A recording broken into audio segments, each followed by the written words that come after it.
And ఇది నా first speech అండి. ఏదైనా తప్పు లేదన్నా మాట్లాడితే ప్లీజ్ నన్ను క్షమించండి. అయితే అయితే నేను కంప్లీట్ అవుట్ సైడర్ అండి. నాకు కనీసం ఒక లైట్ బాయ్ కూడా తెలీదు. నేను ఇండస్ట్రీకి రావచ్చు కదండి. నేనేం మలయాళంలోనో తమిళంలోనో కాదు, తెలుగోడిని, పక్కా తెలుగోడిని. నేను ఇండస్ట్రీకి రావచ్చు కదా.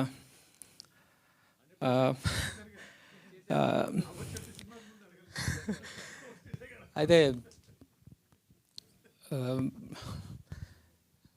అంటే మాది సింపుల్ మిడిల్ క్లాస్ ఫ్యామిలీ అండి. మా అమ్మగారు నాన్నగారు మనకెందుకు ఈ సినిమాలు, మనం తొక్కేస్తారేమో, రిలీజ్ చేయనిస్తారో చేయనియరో, నెట్టేస్తారేమో, ఇబ్బందులు ఉంటాయి, ఇవన్నీ మనకెందుకు అని చెప్పి ఆల్మోస్ట్ స్టార్ట్ చేసినప్పటి నుంచి అంటూ ఉన్నారు. ఇన్ఫ్యాక్ట్ అందులో చాలా జరిగాయి. నేను అనుకున్నాను, యాక్టర్ అవ్వాలంటే యాక్టింగ్ వస్తే సరిపోతుంది కదా, డైరెక్టర్ అవ్వాలంటే డైరెక్షన్ వస్తే సరిపోతుంది కదా, ఒక మంచి కథతో ముందుకెళ్తే సరిపోతుంది కదా అనుకుంటూ స్టార్ట్ చేశాము. అయితే నేను చెప్పేది ఏంటంటే, ఇండస్ట్రీలో వచ్చి నుంచోవాలంటే గుండె ధైర్యం కావాలండి. అది రైట్కుందా లెఫ్ట్కుందా పక్కన పెట్టండి, దానికే ధైర్యం ఉండాలి.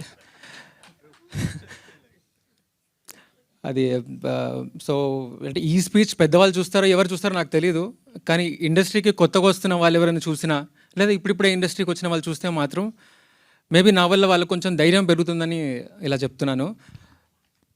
అయితే ఈ జర్నీలో నేను చాలామంది ప్రొడ్యూసర్స్ని వాళ్ళని కలవటం జరిగింది, కొన్ని తెలుసుకోవడానికి, కొన్ని నేర్చుకోవడానికి ఇలాంటి విషయాల్లో.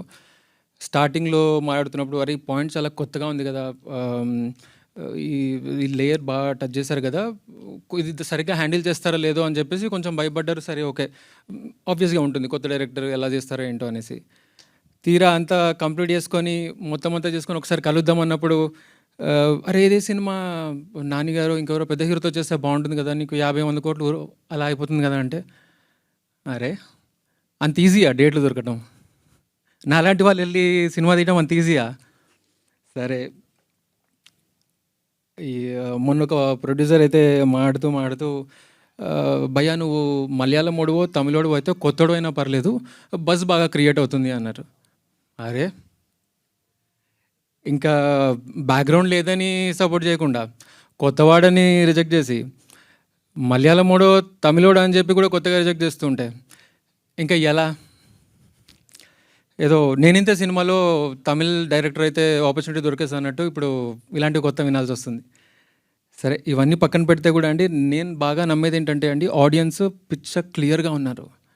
మంచి కంటెంట్తో వస్తే కొత్తోడా పాతోడా స్టారా లేకపోతే ఇంకెవరోనా వేరే లాంగ్వేజా మనకు అర్థమవుతుందా అర్థం కదా, ఇవేది పట్టించుకోవట్లేదండి. పాత సినిమాల్లో కూడా యూట్యూబ్లోంచి తీసి మరి ఆర్కైవ్స్ అన్ని తీసి మరీ చూసి హిట్ చేస్తున్నారు ఇప్పుడు. సో మీరు చూసారు కదా, చాలా మంచి కంటెంట్తో వస్తున్నాము. సరే ఇంత మాట్లాడుతున్నా కదా, నీ సినిమా ఎలా ఉంటుందని మీరు అనుకుంటే మాత్రం 100% ఇంత మంచి సినిమా తీశారు వీళ్ళు, కొత్త వాళ్ళు అయ్యుండి కూడా ఇంత బాగుంది, ఈ పాయింట్ని ఇంత బాగా రాసుకున్నారు, డైరెక్టర్ ఇంత బాగా హ్యాండిల్ చేశారు, ప్రతి ఒక్కరు పర్ఫార్మెన్స్ ఇంత బాగా చేశారా, టెక్నికల్గా ఇంత బాగా వర్క్ చేశారా అన్నట్టుగా ఈ మూవీ ఉంటుంది. నేను ముందుగా చెప్పినట్టు ఎవరైనా నొప్పించినట్టు ఏమైనా మాట్లాడుంటే మాత్రం నన్ను క్షమించండి.